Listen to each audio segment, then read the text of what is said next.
Atlantic মহাসাগরের পারে দাঁড়িয়ে নবীর সাহাবী উকবা ইবনে নাফে বলছে যে, হে এলাকাবাসী, তোমরা বলো এই সাগরের ওই পারে আর মানুষ আছেন? তখন জনবাসী, এলাকাবাসী বলছে, ওই সাগর তো অথই সাগর, আমাদের পূর্বপুরুষ থেকে কারো জানা মতে এই সাগরের ওই পারে মাটিও নাই, মানুষ তো ফরক হবে, এ তো অথই সাগর, এর কোনো কুল কিনারা নাই।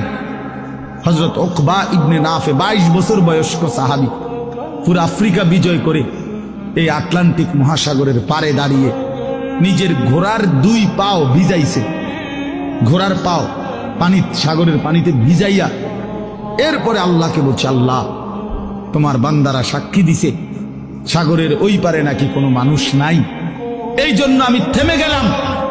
যদি খোদার কসম মাওলা একজন লোক বলতো ওই পারে একজন মানুষ আছে, আমি আল্লাহর কসম রব এই ঘোড়া নামায় দিতাম, ওই লোকটার কাছেও কালেমার দাওয়াত পৌঁছাইতাম।